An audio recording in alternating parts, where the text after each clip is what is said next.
Support comes from ServiceNow. AI is only as powerful as the platform it's built on. With ServiceNow AI Platform, your AI, data, and workflows all work together, connecting every corner of your business. To see how you can put AI to work for people, visit servicenow.com/AI-agents.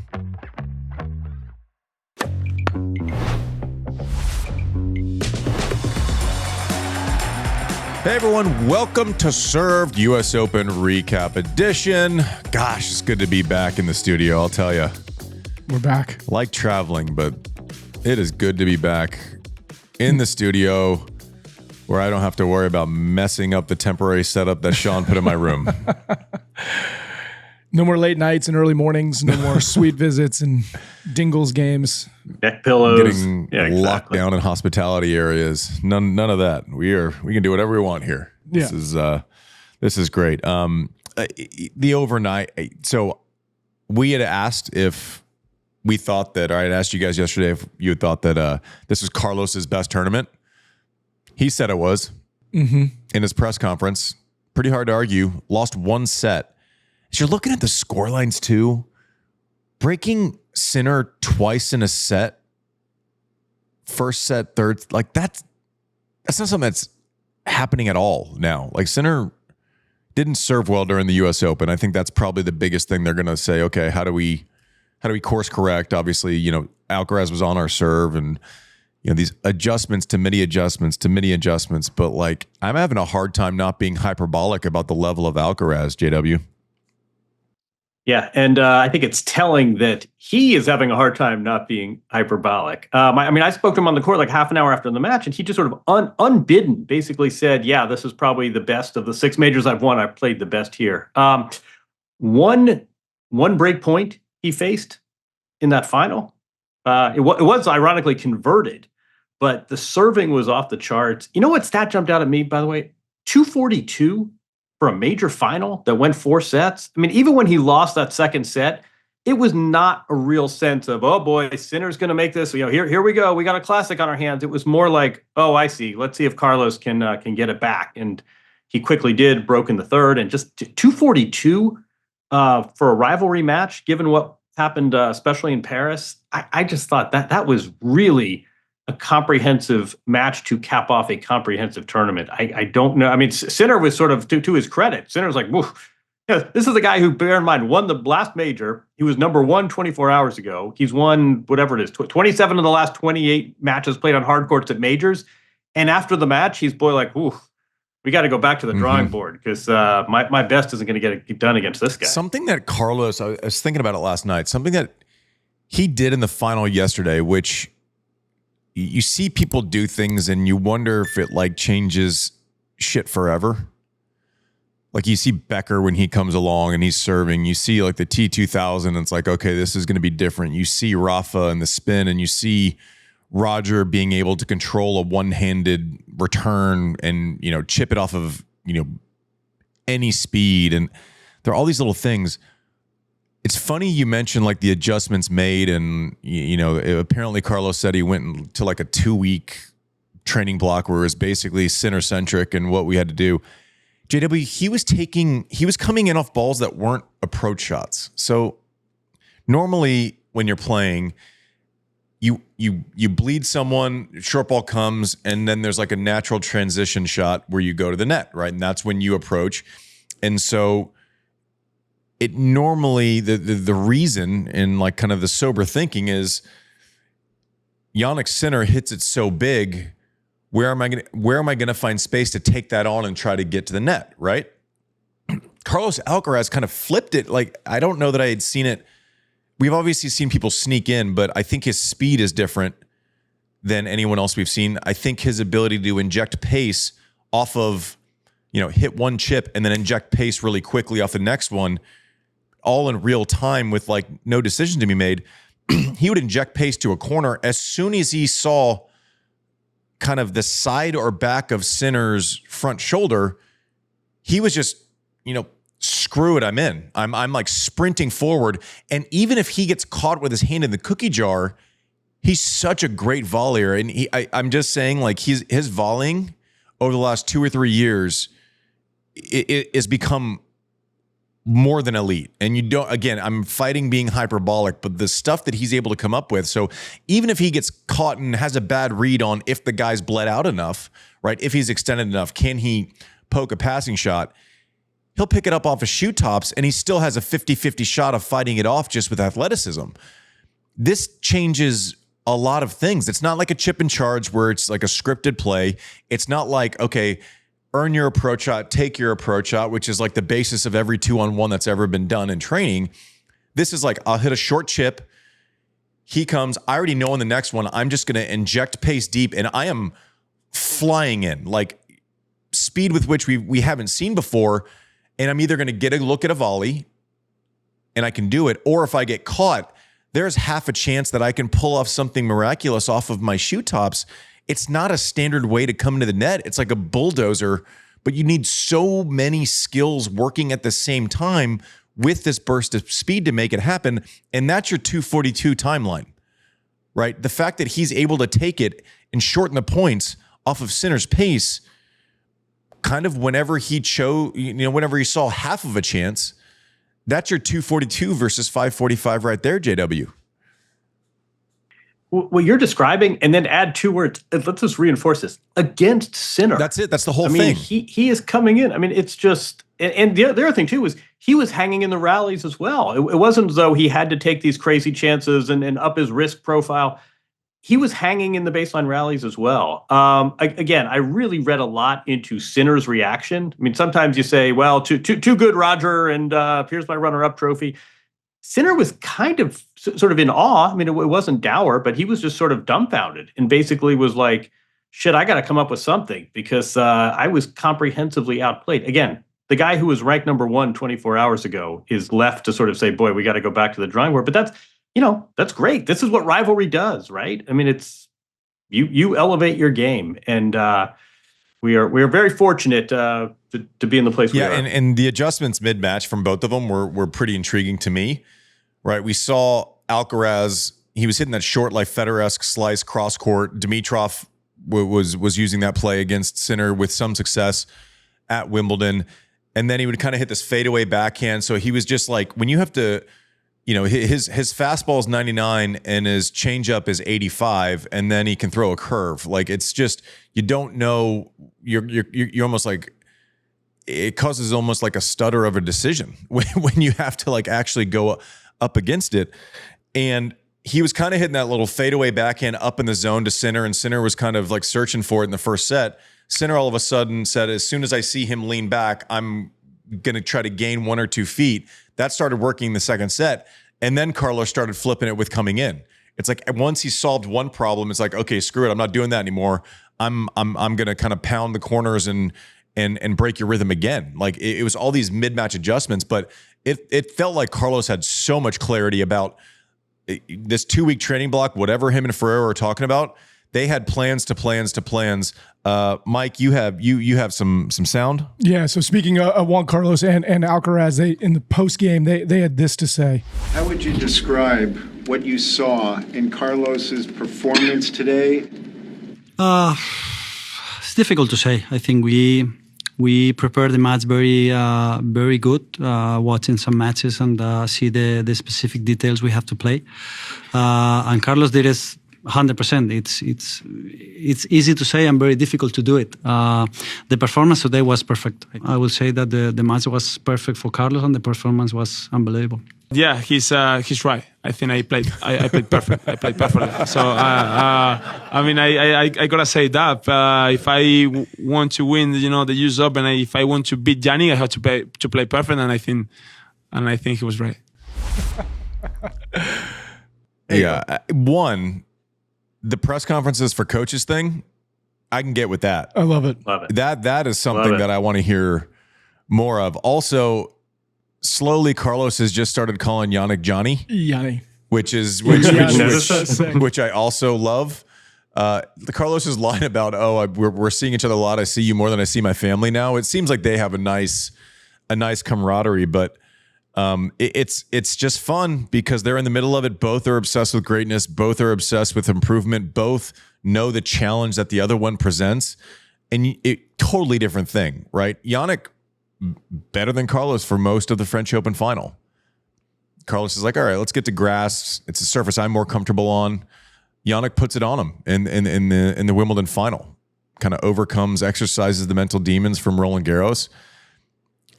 This thing ain't stopping. There's going to be this thing is just going to go back and forth. Curious to see what, and you also have, this is not a small part of it, the coaches behind these players that are driving the decisions and having the sounding board of a former world number one and Juan Carlos Ferrero, and then Darren Cahill is one of the best coaches of all time. Like, this is fascinating stuff. The players who have the ability to say, okay, Juan Carlos Ferrero is going to tell him stuff that he could never do. And I say that respectfully. You know, I respect everyone who's gotten to where Juan Carlos got.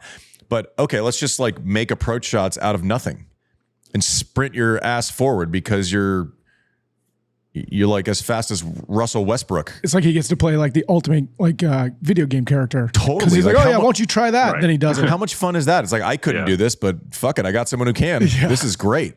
What do you think, JW? Can we? Are you with me on this too? I find myself really coming around on coaching. I used to be pretty opposed, and it's one-on-one, and let the players. Problem solving is so key. I think this really adds an element, and I don't think Juan Carlos Ferrero is ruining the experience by suggesting where to serve. But you hear analysis like that. It's also, just kind of take a step back here and. You know, the Roland Garros final is one of the great matches of this century.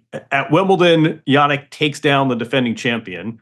At the U.S. Open, Carlos takes down the defending champion. I mean, you were talking to players, legends during this tournament, who the day before the tournament couldn't figure out who they favored in the final. This is really razor-thin margins. You among them, right? So I liked Sinner the entire way. Obviously, we did our bracket challenge, and that was a dumpster fire. We're going to announce to all you guys who are way better than JW and I. We're learning. Yeah, we're not losing. We're learning. I was Sinner, and then after FAA, I hate switching mid-term, but after FAA, I had real concerns about his first serve percentage.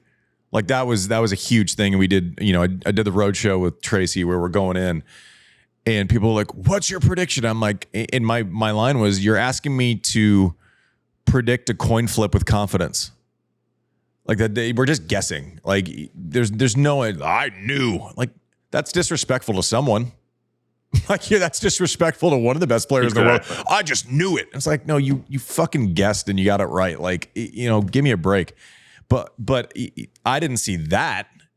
I didn't see one-way traffic. I didn't see it in the Wimbledon final. I didn't see it here. It's just amazing to see. And to your point yesterday from our airport show, it's like the margin for error with these two when they're playing each other is so razor thin. It's like you're taking. I was talking to Trey. You're taking like half chances, right? Like I know that I have to go when I see Jannik in any defense, and I have to take my shot, even if it's a little reckless or irresponsible. Jannik, the last game, Carlos, the game that he played to finish this match off, Jannik was hitting the ball harder than maybe anyone I've ever seen. The first point, he was like, let's empty the canister. He was roping the ball, and Carlos just stayed there and then got back to deuce and hit monster serve on match point. Like these things are hard. They make it look easy. They're so hard. Let me ask you a non-X's and O's question. Sometimes we are lucky enough to get the winner of these big tournaments on the podcast, and Carlos is we gather headed back to Europe. Despite this Davis Cup announcement, we can talk about it anyway. Go back. What is it? Go back 22 years. Man, your title's like old enough to get married. But go back 22 years. What is this day like? You empty the bucket. You win this major. Granted, Carlos hasn't done it for this is number 6. But what is the Monday like after you've expended everything and been successful? What's this experience like the day after winning a major? Different because Carlos is already one of the biggest sports stars in the world. So I don't know that like doing Conan is going to matter for him really. Like I don't know that there's really not much else to be done. It's not like he can have more endorsements or really like more well liked or like smile more. It's just it kind of is. So mine was very different. Mine was first up. I forget what exactly I did that day. I remember it was. I remember leaving the party for the U.S. Open, which was also de facto 21st birthday party. because I was like, I just want some quiet. And I ended up just like kind of Irish goodbyeing my own thing. Woke up early, did the entire car wash, did back like TRL was the thing. I remember like being on in MTV. I remember being in Times. And we're dating ourselves. It's like yeah, exactly. This is like every person my age is gonna go, dude, this is cool. I'm like in Times Square doing something for someone associated. Who knows? I don't know what it was. Just a car wash of a day. Carson Daly riding down through Times Square going, yeah, man. Like, I don't know. It was just a weird thing. But mine was probably a little bit more necessary if you wanted to squeeze the juice out of the PR. I had a clothing deal expiring in a year and a half. So like those are all things that you're thinking about in that moment. It's like, okay, can we squeeze? You're basically using that day. You know, PR is basically an avenue towards money, if we're being honest about it. And so I squeezed a lot of juice that day. Like, so that was it. Carlos, from our understanding, we asked, and he was so gracious. He said, today's show, and I'm getting on a plane. I'm done, finished. He doesn't need to do anything. Like, he doesn't need to improve the way the public views him. Everyone loves him. He doesn't need to be more famous. Everyone knows him. He doesn't need to train a media narrative. Like, he just is who he is, and you know the charisma like jumps out of his body. You know, so very, very different scenarios. My car wash was a lot different than anything that Carlos Alcaraz, having won 6 slams by 22 years old, needed. I just can't imagine. We're all exhausted after this after these 3 weeks. Yeah. Happily exhausted, but I can't imagine I won 0 sets and I'm ready to like take the week off. I can't imagine winning the title, having all that emotion, staying up late, you're celebrating, and then 4 hours sleep, you got to go replay the match. Less so than like the day, because you can get through like a 10-hour day of stuff, right? It's the Davis Cup, Laver Cup, number 1. It's going to be the fallout of the next 3 months, right? And Carlos, you know, like you can't say anything negative, but it's always looked different at the end of the year, like kind of getting to the finish line, the indoor circuit. He hasn't played well in World Tour finals. It's hard. I was someone who prided myself on showing up in my lunch pail every day and like actually going to work. I struggled. I still tried my best, but it wasn't like I woke up, you know, and jumped out of bed to finish out the year in, you know, stadiums where you're underground. You know, you're traveling somewhere you want. There's no major for 4 months. You're not building towards something. You're just trying to like kind of pick up scraps along the way till the end of the year. The number 1 thing is going to make a big difference. You know, that's going to be a thing. But yeah, I mean, that was my crash, was securing number 1. And then it was like, I'm toast.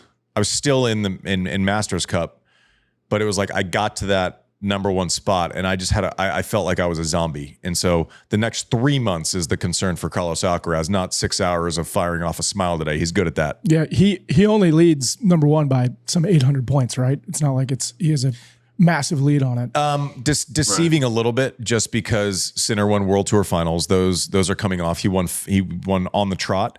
So the reason it flips so quickly here at the US Open, obviously, for those who kind of need the quick explainer, it's a 52-week ranking system. Sinner wins last year. He can't gain a point going into the US Open this year on ranking, because all he can do is defend a win. Carlos lost second round. There's close to 2,000 points available to, 2,900, 2,850, whatever it is. Or sorry, 1,850, whatever it is. So a little deceiving. He's only ahead by 800, but if you kind of look at points available, he's got a pretty good shot at the basket. And also needs to be said, Sinner didn't play for 3 months. Like that's a significant factor in this race for number 1. But Sinner has a lot more points that he has to defend than Carlos to the end of the year. You know, we talked a lot about Carlos's mentality coming out of this. I want to talk about Sinner's and hear your guys' thought on that. And we have this bite from his post-game press conference. I didn't make one certain volley, I didn't use a lot of drop shots. And then you arrive to a point where you play against Carlos where you have to go out of the comfort zone, So I'm gonna, aim to, maybe even losing some matches from now on, but trying to do some changes, trying to be a bit more unpredictable as a player, and because I think that's what I have to do, trying to become a better tennis player. I mean, reactions to that? I mean, It's awesome. the dude's breaking down his own game and saying he needs to add more layers. I'm just like, the level of self-awareness It's unreal. right after a match is absurd. Like getting to that level of self-awareness when you're, I guess, 1, 2, and you've been 1, and you've won 4 majors in the last 2 years. Not a lot of people would think, you know what, this is what I have to do to change things. Might lose some matches figuring it out. He's not wrong. He's not. I mean, Carlos essentially said the same thing. He ended up, Rip City and did well, but yeah, I mean, these guys are so like, it's not different than if you haven't listened to the Cahill interview that we did on the show where he talks about the mentality of Sinner. This is it. Darren wasn't lying to us. This is it. When we talk about the rivalry being the rocket booster of sports, I mean, Carlos takes a 2-week break and basically focuses solely on how do I execute this takedown of the guy ahead of me. And you notice that Sinner wasn't really talking about his game, Matt. He was just sort of in respect to Carlos. What do I have to do to crack this riddle? Again, this is a guy who played in the finals of all 4 majors and won 2 of them, and yet he's reassessing. This is the multiplier effect. This is the beauty of rivalry right here. But yeah, what you get the feeling he sort of knew what was going on during the match. If you saw him afterwards, he wasn't despondent. He was already thinking, boy, I got to replay that and figure out what to do. You get the feeling he read the stat sheet in between the match and the press conference. And then he went in there and gave this very sensible, logical explanation of what he has to do. I weirdly, it was so emphatic of a victory. It was such an emphatic victory for Carlos.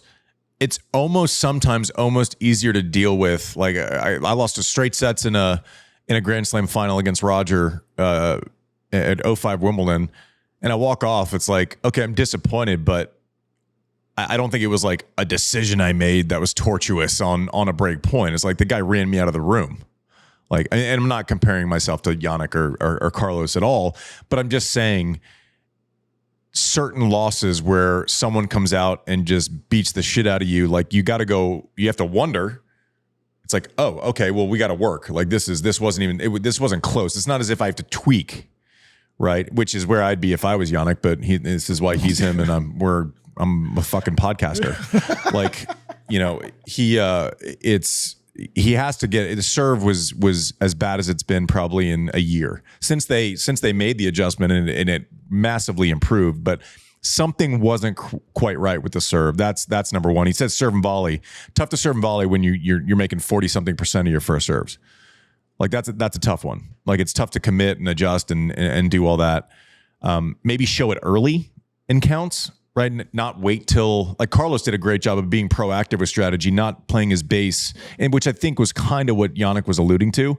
He kind of went out there with his stock game, and obviously you apply your stock game to, I can't even say deficiencies of your opponent because these guys don't have any, but apply what you do well to your deficiencies, and then you have this kind of like, okay, if I have to get extreme with adjustments, Carlos almost came out in the extreme.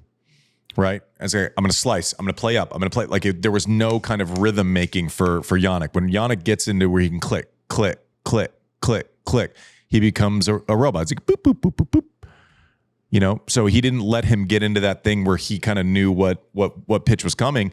And maybe Jannik has to be a bit of a psycho at the beginning of matches. Maybe he has to throw in 2 serve and volleys. Maybe he has to do something where Carlos is like, oh, okay, I can't just like, maybe he has to just, when someone yells at you and you just go crazy and yell louder.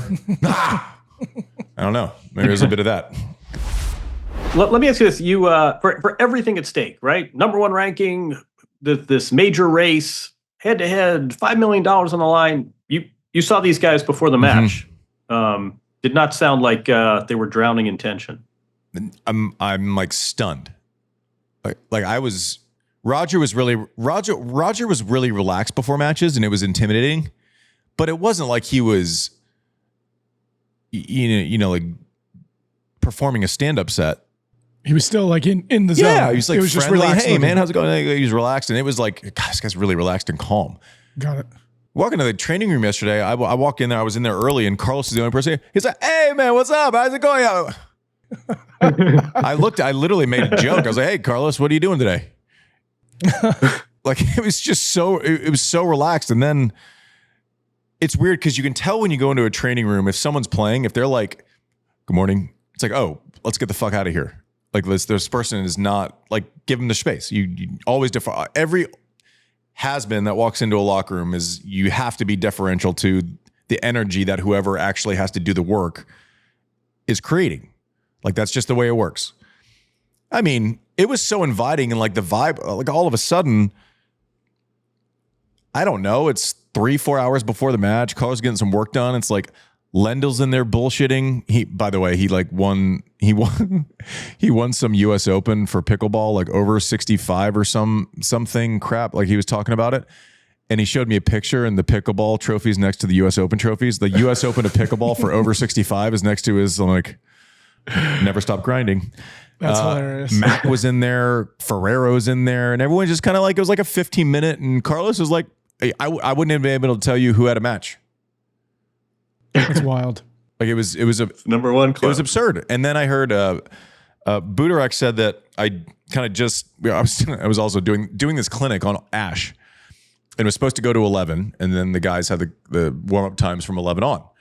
And so I get this text from Eric. He's like, "Well, we got to do 10:30. Carlos or Jannik wants to warm up at 10:30." I'm like, "Yeah." So obviously we're going to get off by 10:27. Like you do not want to be the person that interrupts. He kind of casually strolls out 10:35. Apparently, I was in a hurry to get off because I'm like, I will not be the person that's here when Jannik walks out and like there's lingering and loitering on the court.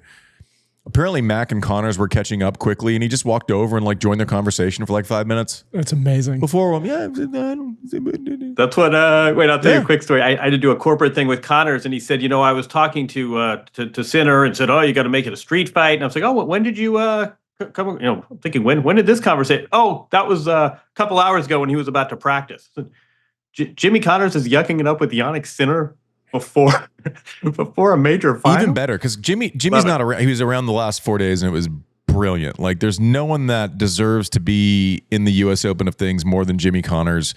He was one of the guys who just catapulted it into mainstream. But it's so fun, like that locker room when you're just seeing who's walking around. The only person people have access to it are the people in the finals and like past champions. And so I'm like casually walking through to, I went to take a whiz and went back to my locker and like I'm walking down the hallway and I see Eric Buderek go, "Oh, here, Carlos, come with me for 1 second." And I watch him, like I watch Connors meet Alcaraz for the first time. That's awesome. It's so cool. It's the coolest. And great. I'm like, I get to see this shit. It's the best ever. It's amazing. That's so cool. Ugh. You know what's almost as great? It's like Courtney Cox reuniting with Springsteen. That's pretty. All that's sorts cool of, too. Anyway, that's pretty cool too. Okay, JW. Not to blow smoke here, but here we go. Your 50 parting thoughts that you do on SI on Sports Illustrated is like even before we were in business together.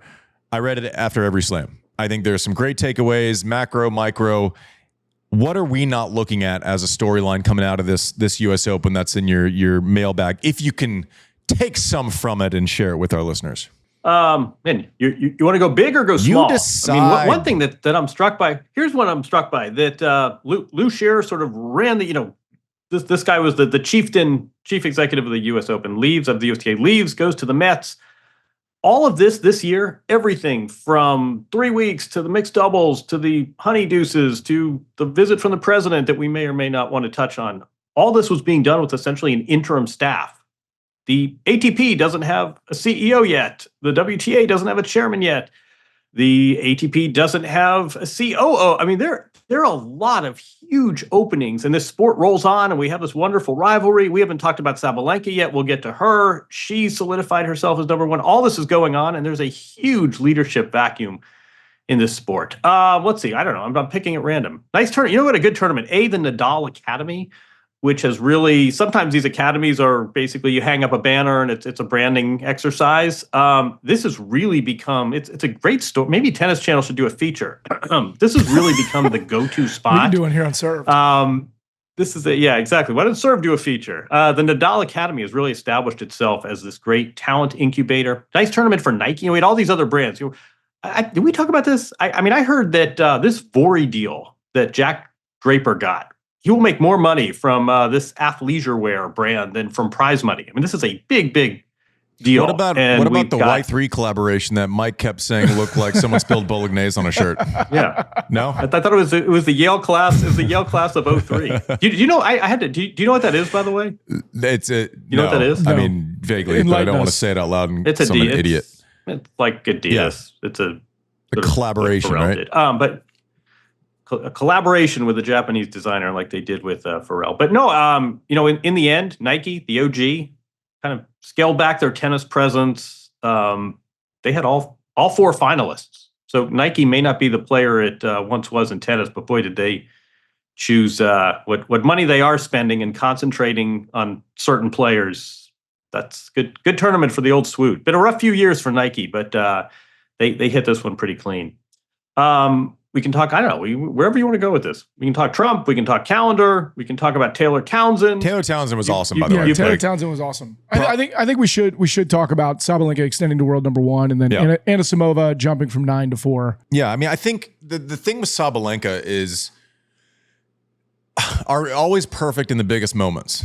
No. And you hear players say, and a lot of other people ignore, you put yourself in those situations enough and you're going to figure it out when you're that good, right? So, the narrative is, last year she can't lose, and, coming into this year, she's favored in every tournament, which she is. And I've, luckily I picked her in 3 events and then didn't pick her in the one she won. Go me. But you put yourself in those positions enough, you're going to figure it out. It doesn't mean there's this weird narrative around sports where it's like, you're either so clutch or you're not. And there's like no middle, you're clutch most of the time.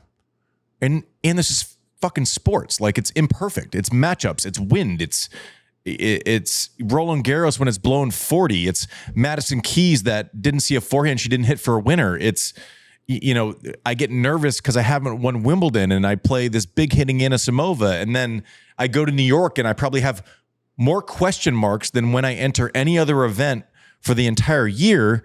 And obviously that means I'm going to win and clutch up in the final. No. This is why sports is amazing. Sabalenka continues to put herself in these positions, and if you do it enough, people are going to remember your wins. They're just going to. JW, what am I missing? But it's so funny. I was actually going to go in a different direction. We end up in the same spot, but I was going to different perspective. This is like Peter Schrager and Ryan Clark. This is the non-athlete talking. Did you catch that reference? Yes. Never. I literally don't know anything besides our dumb podcast. No, it's a good Google that one. No, Sabalenka. What was the book on her? I think she was one. Don't. I'm doing this without. I think she was like 1 in 6 in her first 6. 1 in 5 in her first 6 semifinals. And it was sort of like big slugger, good athlete, no margin, no game plan, no plan B. And she has completely changed that. And we talk about clutch, and it's hard to measure and it's a bit artificial. 19 straight tiebreakers. That's margin built into your game. I mean, look at her results over the last 2 years. That's an insane statistic. That's insane, right? Whew. So I'm thinking not only is her margin now built, she's got more shape on her shot, she also knows that she can play a few loose games, just get to 6-all, and I'm running home with this thing. Her last 6 results at the hard court majors, so Australia and the US Open, 4 wins, 2 finals. She got to the Roland Garros final. She got to the Wimbledon semifinal. I mean, she's playing deep. She's so consistent to go deep, and then it's, sometimes she wins, sometimes she doesn't. But we talk about clutch and we talk about how artificial it is. She's nails. And that tiebreak record is, 19 straight tiebreakers? Is that not a record? Yes. For both tours? Okay. Record. Yeah, for both tours. Is it really? Look that up. Most tiebreak wins in a row ever. The shot that, you talk about the adjustments and the shape on the shots, JW, the shot that won her this match, right, that set the patterns that let Anisimova know what she couldn't get away with, Anisimova goes big ad side return straight through the middle. Sabalenka has this like outside the ball, like, you know, when you're trying to throw a 7-10 split and you kind of work outside and then in, that shape straight away to the open court to get Anisimova on the move, where it's not this flat ball. She's not falling away. It's this kind of ball that she spun to her forehand. She hit it 6 or 7 times in like super clutch moments, right? It's 15-30, 30-15, but the pressure's on, the crowd's getting loud. That was the silencer. And it's weird when it's not some big, powerful, you know, grunty situation where she's screaming at the end. It doesn't grasp our attention the same. We're not really great, believe it or not, at like noticing nuance. But that ball is a shot that I don't think she had 3 years ago, right? She could win slams with what she had before because she was so dominant. But that ball where she's almost like diffusing power, but still redirecting with that like Sinner spin mechanism and margin. I don't know if she worked on that specifically. I don't know if it was a game plan. But like, sure as shit, Anisimova back in, unbelievable back in. Ad side, bang middle, Sabalenka, you know, not flat, margin, gets her moving right away. Doesn't let her hit the second ball set in the same spot, right? So, you know, she's just fantastic. And by the way, we don't mention it enough. She had full-blown serving yips 3 years ago. She's had big picture on this. So the serving yips, which ought to give Coco Gauff sidebar some real source of encouragement. This is something you can overcome. She had full-blown serving yips, right? She had there was the Belarus-Russian ban at Wimbledon. She had an injury that kept her out. There's a lot here. And for her to have that kind of consistency with so many variables and so much static in her life as well, this is a real tennis treasure we are witnessing. But yeah, I mean, what she has done with her serve, that ought to give every player some real, starting with Coco, some real inspiration. It's just when she's going through it, we obsess over it, like we are with Coco, and rightfully so. And then when she fixed it, it was like, oh, great. No, not all great. That takes so much work. Like, that's so hard to do. It's the mental, it's the physical. Right. It's not like, oh yeah, she fixed that. Like, fuck off. That's so hard. When a normal person, too, even a year later, you double fault and miss your next first serve, 3 serves in a row, and you're thinking, oh, shit, here we go. It's coming back. I mean, what it must take to keep that at bay, to root that out of your thinking, even if mechanically you're back to being structurally sound. She's underrated and number one at the same time. That's so good. Such a good point. We're going to put a bow on this, right? And especially, when do you think, if you had full-blown serving yips and you had corrected it, when do you think that would rear its ugly head the most? Maybe when the score is close, like tiebreakers? Unbelievable effort. And you could see too, and I said this in the women's recap in the final, but you could see it, this one, the way she took her time, and she was more emotional and was more relief and pride than it was like just out and out happiness, right? You could see that like she took the moment and it gripped her and it meant more to her. That's because it didn't come easy for her this year. It didn't just happen. She didn't start in Australia and like, okay, clicked it off, major this year. It was hard. It was grit. She was gutted a couple of times this year. That's what makes the moment sweeter. I was happy to see it for her. We should appreciate her more. Here. Sports, man. Yeah. Mike, I see you clicking away over there. Yeah, was she just confirming that she is 19 is the most consecutive ever? Apparently, it broke yours of 18 consecutive. Really? That's what it says. Whoa! Oh, hello. According to the internet, I didn't know that. I've asked it to confirm multiple times because I don't believe it myself. I don't believe. I no longer believe in AI. I didn't know It says that. 2007. You're okay. 18 for you. You're okay losing that record. Yeah. Oh, I don't. It's easy to say goodbye to a record that you didn't know you had. Much like other things you wish you could say goodbye to. Yeah. Are we supposed to go to break anytime? We can go to break right now. And when we come back, maybe we'll talk about the winners of the Faithful Bracket Challenge. Oh, me and JW? No, It not wasn't even us? close. No, Yeah. but find out. Someone other than us? Shit. Support for this show comes from ServiceNow, who are enabling people to do more fulfilling work. The work they actually want to do. There's a lot of talk about AI out there right now, and a lot of times the AI you hear about feels like it's hard to grasp. But ServiceNow is here to work with people and tackle the boring, busy work that always gets in the way. The stuff that slows you down and keeps you from doing the stuff you actually want to be doing. And they do it with their AI agents. By being built into the ServiceNow platform, they automate millions of repetitive tasks across IT, HR, customer service, and more. You can automate any process with AI-powered workflow generation. That means you can build workflows with reusable components, configurable playbooks, process mining, and advanced decision support. So your people can focus on what really matters, and that's putting AI agents to work for the people. Find out how to get started at servicenow.com/AI-agents. All right, welcome back to Served. Guys. Big stuff. It was, I'm sad. Why? What's that? Because we have to read the bracket challenge results. Let's go to break. And I know we got our asses kicked. Mike. Yeah, well, so in the full brackets, this was good. Andy, you won the men's bracket over just John. You weren't even close to the field. I was like, what? What are you talking about? How bad? And How many breaks you are racked up served? 1590 in points. John, you had 1490, so it was fairly close. But our winner was, you know what? We're just going to put it up on screen because I don't know how to pronounce this. Serdzam, with 2,070 points, edging My out job. Green and Fuzzy by just 30 points. Yeah. So that one came down. Wait, who was second place? Green and Fuzzy, and then in third there was David. Just David. There's a Sushi Rose. I'm wondering if that's my wife. By the way, and then WTA, John, you're the big winner over Andy with 1,300 points, 1,330, and Andy, you had 1,140. It's not great. And then our winner was Paulita at 2,010, winning also by about 30 points.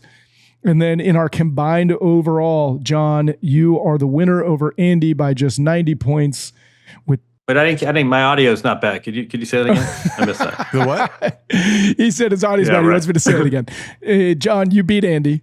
And then the winner overall was King Kingle 19 with 3,760 points, edging out number 2 by just 10 points. And it actually came down to, I don't know if you saw on social media, you didn't see, it came down to the last match. 2 people had everything picked. Those are the only people. Those are the only 2 people still listening to this show. Yeah, definitely. And then we'll put up the rest of the results for the redraws and everything. We had a bunch of people actually get perfect redraw brackets. You guys did not. And that is where we're at. We're going to send, and check your emails. We're going to send you guys some served merch packs as a thank you. So I have 3 points of contention. Okay.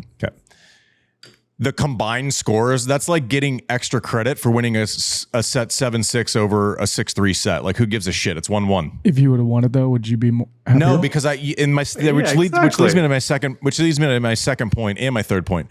The second point, like the weighting system, we got to get better before next year. We just have to. All right, yeah, I agree. We'll come you up can't with something. not one is one is one is one is one. You can't take any risk if that's the case. You just can't. Yeah. Okay. 2, this is like, I'm now starting to get a little pissed, and I think that I know it's entertaining when I can't look at the draw. Also, I can't be having John fucking doing 8 hours of research before we come in. Now I'm starting to get a little competitive, and it's pissing me off. And I'm not sure I can keep losing for the entertainment value of our audience. Got it. So those are my 3 things that I want to see. Congratulations, all the winners. We suck. Have you? Wait, I'll give you 3. A.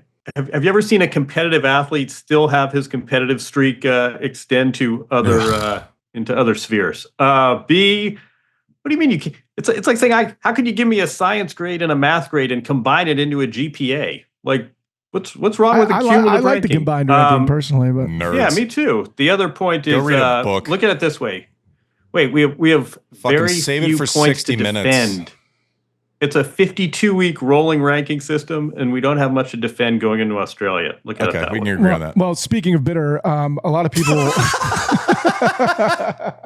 a lot of people apparently were upset with how long it took to get into the matches. My sister ended up going out earlier because I gave her a heads up, but she had some friends and Context it took them until 2. The president being at the delaying start and people not getting in. And obviously you didn't really see much of it, but from the outside, it was all over the internets and everything. What was it like? Was it all over the internets or the internet? The internets. And there were multiple internets? There are many webs. Okay. There's worldwide webs. And you guys were both already kind of inside because you guys had to be there. It was on all of the internets. What was it like? Kind of. We have the best internets. What was the process like? That stadium's already pretty hard to get into. Okay, so it was like, and we're not going to make this into like a political discussion, so don't take every negative thing I say about the day and what a clusterfuck it was yesterday as like whatever. I'm pretty clear about. I think this would have been hard with any president showing up. I think it's just an overall commentary. Correct. I mean, they said Bill Clinton went in 2000. I was there. I don't even remember it. Right. So like, just level set that. Maybe that's just my issue. You arrived yesterday. Everyone's in a panic the day before. It's like, oh yeah, you can't really bring bags. I'm like, well, I have to go to the airport and I have a locker. So it's like, so I ended up putting my bag in a trunk of a car in lot A so I could go in with just a backpack. They said I could leave my tennis bag overnight. Like we didn't know, like do a lot of corporate work for Chase. Their team didn't know if they could leave laptops overnight. Like it was just, there was no one knew what they could do and what the operating procedure was going to be for the next day. So a lot of those questions going all over the place. I get there at 8:20 a.m. because I have to do a clinic, and it's like full Secret Service dogs going around vehicles. Actually getting in wasn't a big deal, but like you walk into the locker room and there's like this lounge area with TVs and stuff, and you walk in and it was obvious that these guys from the Secret Service have been working their asses off all night. Like they were like almost like asleep in the area. You could tell they had been in the locker room all night. You walk in and there's hundreds of cubby lockers. It was like eerie. No one's in there yet. I'm the first person in there. All the lockers are open and they had all been like swept, right? Like every locker was open. And I get to mine and mine's the only one that has like anything in it. Like it was just eerie. You go upstairs, walk up to a player's lounge, go get coffee, and it's like I'm third in coffee. I'm waiting for my coffee and 2 dudes, just nice guys, waiting for their coffees, except they have massive 4-foot long guns on their backs. Like it was just where like the US Open has been this thing where it's like tennis, and it just felt like you were a guest at the US Open yesterday. And it was you couldn't go the routes, and people were like, don't go there. I'm like, okay, I won't. You got it. Like it's like the place where like the back of your hand where you move hallways easily is just strange. We were doing hospitality and we got locked in for a little bit because that was a route, and there were these black drapes up everywhere. So it was just, I don't know. It was just really strange. Like I'm sitting in the hospitality area overlooking, and these, SUVs pull up just to scour, and these guys jump out with like tactical vests and like these long range guns and snipers. And it was crazy. Like I've been at that tournament since I was 15 years old, 16 years old. I had never seen anything like it. I mean, and then match gets delayed. We have to go visit suites to say hi to people. No one's getting in. So it's like, we're delaying that. And the hardest part for me was the match starts. And by the way, me doing any of this stuff isn't to say like I wasn't inconvenienced. I had more access than anyone. I could still come and go. I just had to go a different way. It was more like this is so weird. This is really, really weird. So we're doing suite visits, and there's this one part where we have to kind of go around the outside of the stadium and go down, and I'm looking out onto the promenade where a lot of the aerial shots were. The match has been going on for 45 minutes. People aren't being they're not in. Yeah, it's just moving slow. I mean, in my mind, automatically goes to like the most heart-wrenching thing. It's like, okay, what if you're a parent? What if you're bringing your kid? What if you're overextended financially, but it's like, you know what? I'm going to take my kid, my father, this is going to be I go to like all these sentimental places. And it's like, I can't actually get in to watch a third of the match. Yeah. And I don't know what you do if you're the USTA. Like, you can only let people, it can't be a free for all. That's not what the protocol is. It's just not. Well, there's only one gate in. Yeah. And then, I mean, and then like, it's kind of out of your hands. Rolex invites the president. And then it's like, you're just in fucking scramble mode for 2 days. And, you know, my mind went to, gosh, I just hope people get enough value for the people that can afford it, and it doesn't matter. It sucks, but it's an inconvenience. I know there's hundreds of stories about people that were overextended, wanted to see this match, moved heaven and earth to try to make it happen, and then through nothing to do with tennis, it's like they can't see their heroes play. I don't know. JW, what was your experience? Well, I'll start on a light note. My first year, I think, covering tennis full time, in 2000, when President Clinton came, saw Venus. It was not nearly the scene, but saw Venus won, and Venus's response was like, "Lower my taxes." That just shows we were in a different era then. No, I mean, I do have a little bit of grace and sympathy for the USTA. Totally. Look, he was a guest of Rolex. Totally. We can talk about why. I mean, this is a whole... Because there's a 40% tariff on Switzerland. They're trying to knock off 2 points and be the best deal ever, right?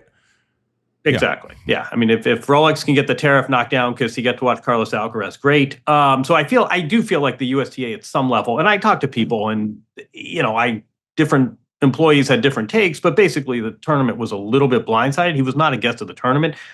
I was really offended, and this is not a left-right, Democrat, Republican, MAGA. I mean, I thought the censorship memo that came out on Saturday was really deeply offensive. Basically, the USTA released a statement saying, "Don't show any reaction or any response from the no president." Spectacle. And they said, "Yeah, but you know what?" Then they had another statement saying, "Despite the hundreds of millions we make, we have tax-exempt status as a nonprofit, and we don't want to antagonize the federal government." No, I'm kidding. What they really said as a statement in response to that was, I have it here. "We regularly ask broadcasters to refrain from showcasing off-court disruptions, reactions." Are you kidding me? They showed every celebrity. The whole point of the U.S. It's all spectacle. I saw Taylor Swift had a honeydew once. Maybe you saw that any of the 50,000 times that was posted. Simone Biles congratulating Coco was literally like the A square on the U.S. Open website. I mean, we don't show reactions and disruptions. What about the person that glued their foot to the ground and they kept shooting that for the entire time? I never saw that. There's a fist fight in this. I mean, that was just preposterous, and I thought really. I agree. And this is again not as a political statement, but just as you're a media journalist, like you report news. Exactly. Right. I mean, also just the notion that the president would go to the U.S. Open and you wouldn't want to see how he was received, good, bad, cheers, boos. I thought that was really shabby. I mean, they did say you couldn't. He was going to be shown during the national anthem, which, home of 9/11, you don't really boo during the national anthem. That was probably coincidence. Yeah. I just, you know what? At the end of the day, I mean, I had a ton of people. First of all, people were sending me videos. You too, with a served account. I mean, there were a lot of people, and I agree with you wholeheartedly. I mean, you and I are lucky enough to have badges and credentials. There are people who spent a lot of money. Again, 2:42 was the time of match. So if you missed the first hour, just sort of do the math on how many thousands of dollars you were out. I really felt for the fans that were standing there in line waiting to get in. I do notice that by the end, by about 5:30, my whole feed was Carlos Alcaraz is amazing. Good. Who's going to be the career slam winner first? When will Jannik figure this out? I mean, at the end of the day, Jannik and pun notwithstanding, Jannik and Carlos sort of trumped everything else. So that was sort of happy we got our focus back on the sports. But yeah, this was not a proud. The USTA had a great tournament. They did a great job. I think they don't get enough credit for so many things they do well. This was a fail. Some of it not their fault. Some of it entirely sort of self-directed. I do have to say, put a button in this. Clinton did go in 2000, and he was with Donald Trump. Oh. That's nice. there it is. Didn't There's see that one. Melania. Yeah. Whoa. And Clinton. They were together in the suite. Good research. Diddy in the background? Dude, did you see the other photo? The last time Trump was there, Diddy was in the front row of his suite. I have so many. I can't. This is not the play. I have. Okay. He's a big tennis fan. I think it's great. Hey, to be fair, he had a box of the U.S. Open for 2 decades before he became. Oh, from the 80s. That's what this is from. Yeah, I think it's the president coming to your sporting event is a big deal, no matter who's in office. I'm just going, and I'm like a tennis perspective. I understand there are bigger things, and tennis is not as important. I understand that. And also, what a dumpster fire of preparation for Carlos and Sinner. Like, you have it down to like when you eat, when you hydrate, when you warm up. Jannik warmed up at 10:30, thinking this is the thing, and then they don't get on till an hour later. 2:50. That all matters, man. Like, that's a big deal. Like, this is not like the start time of a match isn't a sideshow. That's the show for a major final. Correct. So I understand the moving parts. Completely out of the USTA's control on short notice. Like, it's not as it like Rolex makes this move and then they're having to react nonstop.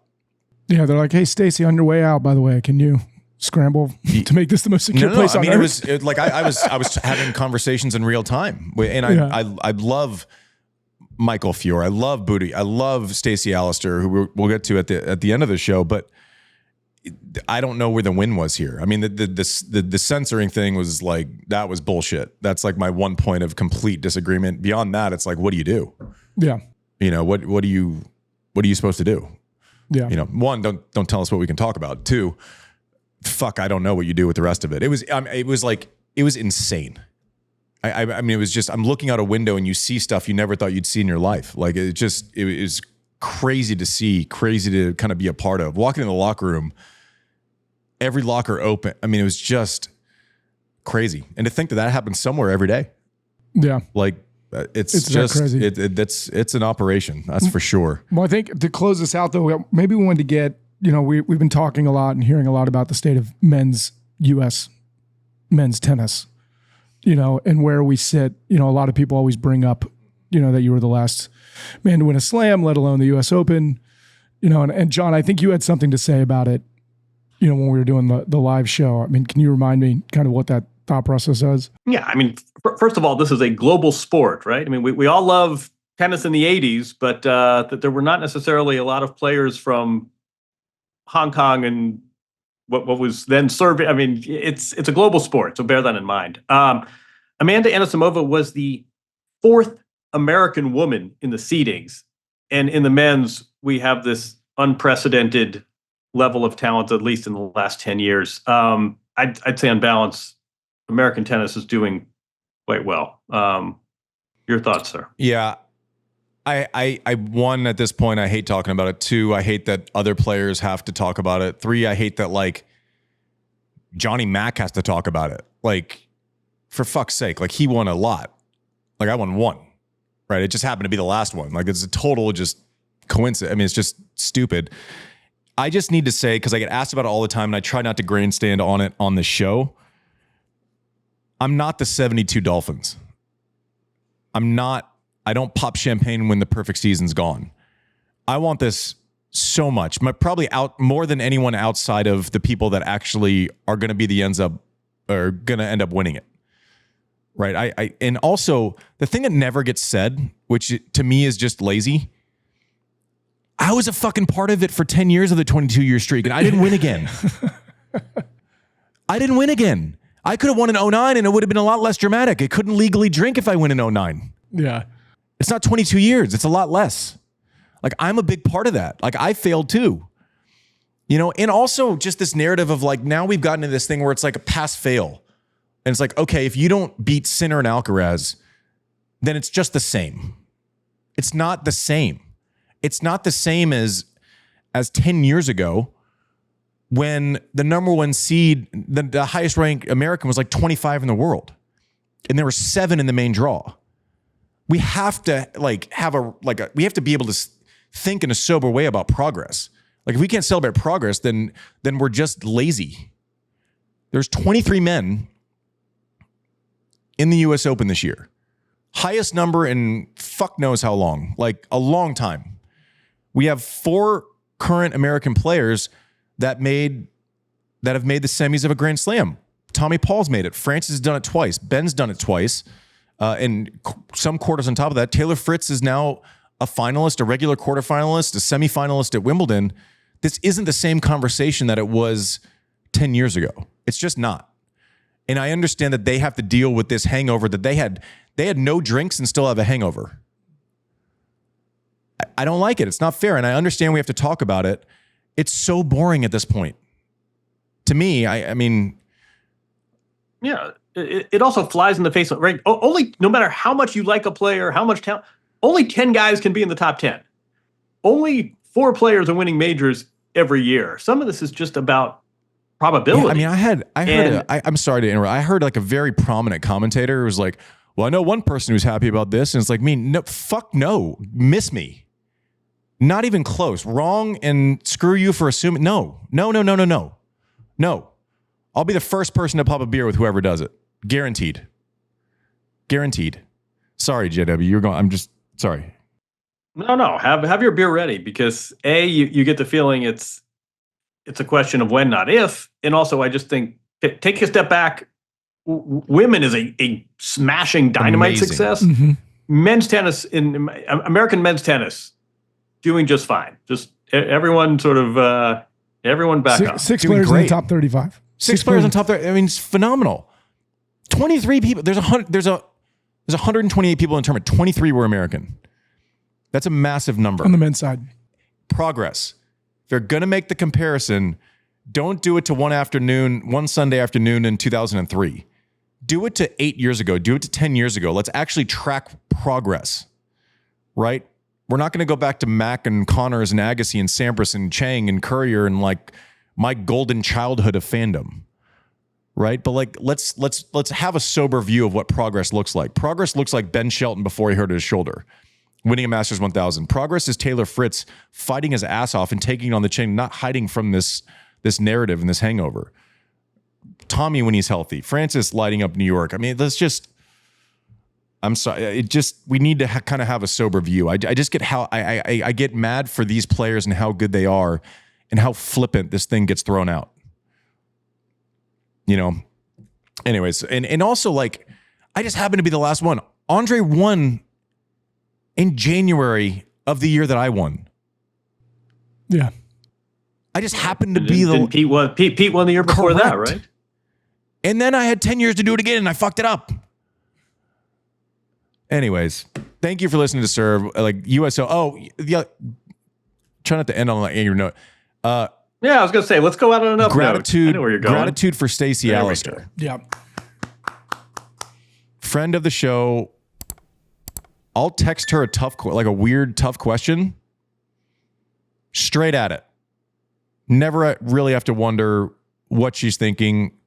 Never did in her tenure as tournament director. I mean, this tournament's not like it was even 10 years ago.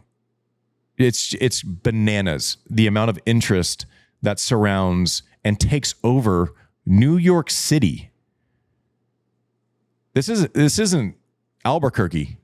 This is New York City. And everywhere you go, there's a tennis ball hanging in a business. There's a hotel lobby with tennis stuff in it. There's people walking around with US Open hats. Every 7th person you see in New York City. Stacy, thank you for your leadership. I know it's not easy. I know you're dealing with a lot of moving parts. This job, as I've gotten to know you and see kind of maybe a more sober, less player-centric view and kind of insulated view of what all goes into it, is amazing. Wish you all the happiness in the world. Kind of curious to see who takes your place. But you've left some large shoes to fill. So cheers, Stacy Allaster. Thank you all for watching Served. And we won't see you tomorrow morning. We will see you next week. Nap time.